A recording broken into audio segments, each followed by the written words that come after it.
Every explanation you've ever heard about Valyrian steel is incomplete, and the people who know the full truth have been killing to keep it that way for 400 years. Either that, or they're already dead. You've been told the formula: fold the steel, heat it with dragonfire, speak the spells. 3 ingredients. Simple enough that a Cahoric armorer on the street of steel can rework it. But if that's all it took, then why has no one made a single new blade since the Doom? Dragonfire still exists. Drogon, Viserion, and Rhaegal proved that. Spells still work. The alchemists in King's Landing brew wildfire using magical rituals that predate the Doom. And steel is everywhere. So what's missing? That question should terrify you more than it does, because the Valyrians didn't guard the recipe. They guarded the kitchen. And when the Doom came, the gods made sure the kitchen was the first thing destroyed.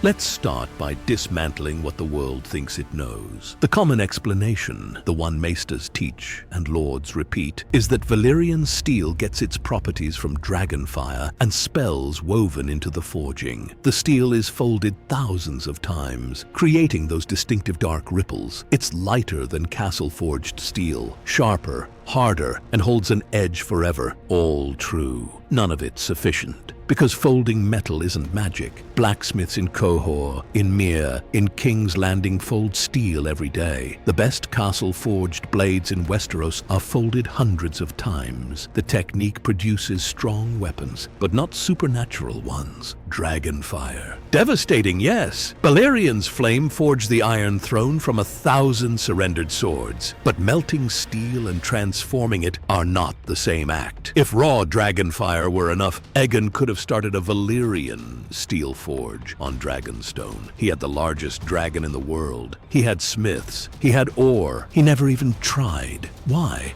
And the spells. The incantations spoken in High Valyrian over the molten metal. We know they exist. Tobho Mott knows fragments of them. The smiths of Qohor guard their versions behind threats of dismemberment. But Mott himself proved their limitations when he reforged ice into Oathkeeper and Widow's Wail. He tried to dye the blades Lannister crimson. The steel refused. It darkened into ripples of gray and red despite his spells, as if the metal had a will of its own. If a master armorer who knows the spells can't even control the color of the steel, what does that tell you about what's actually inside it? Here's where the story breaks open. All Valyrian sorcery was rooted in blood and fire. Every spell, every ritual, every act of magic the Dragon Lords ever performed drew from that same dual source. And according to Maester Pol, who spent years investigating Cahoric smithing secrets, the spells for reworking Valyrian steel involve blood sacrifice. Pol was whipped 3 times for his research. The 3rd time, they took his hand and threw him out of the city. That's the punishment for asking about the reworking process. The watered-down version, the echo of the original. The original creation, the one that happened inside the 14 Flames, was so much darker that nobody who witnessed it survived to write it down. Or if they did, the record was destroyed, deliberately. Because here's what everyone misses about the Doom. It didn't just kill the Dragon Lords, it destroyed every forge, every temple, every consecrated chamber where the steel was born. The 14 Flames, all of them, erupted simultaneously. Every hill for 500 miles exploded. Molten rock shot 1,000 feet into the sky. That level of destruction doesn't happen by accident. Not to volcanoes that had been magically stabilized for 5,000 years. Something else was happening inside those mountains, something beyond metallurgy. The Valyrians weren't just heating metal in volcanic chambers, they were using the volcanoes themselves as instruments, living furnaces, sacred architecture. The mountains weren't the setting for the forges, the mountains were the forges. And that changes everything, because it means Valyrian steel wasn't created with dragonfire and spells. It was created in a specific place, a place that no longer exists, that was annihilated so completely that even the geography is gone, swallowed beneath the smoking sea.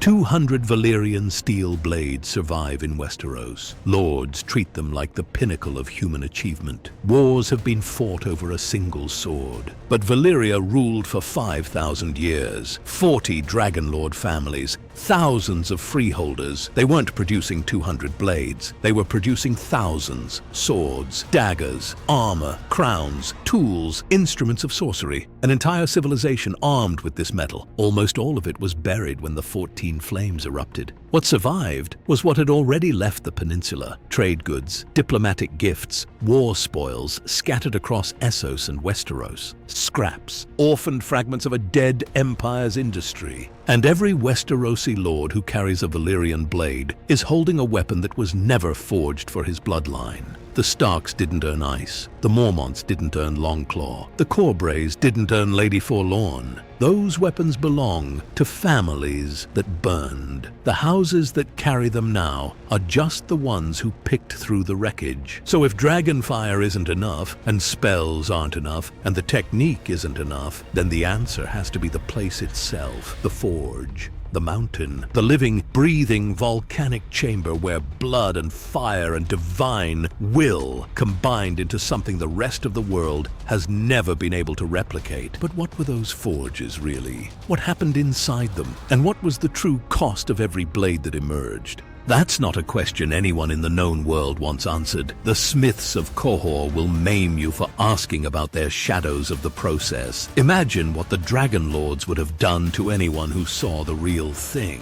The secret of Valyrian steel was never the blade. It was the place where the blade was born, and that place was destroyed so thoroughly that it's almost like someone wanted it erased. In the next video, we go inside the dragon forges, the living volcanic temples beneath the 14 flames, where the steel was actually made. What we found will change how you see every Valyrian blade in the story. I'm your Maester at the Black Dread. This is part 1 of a 4-part series that will ruin the old myths forever. Subscribe. The forges are waiting.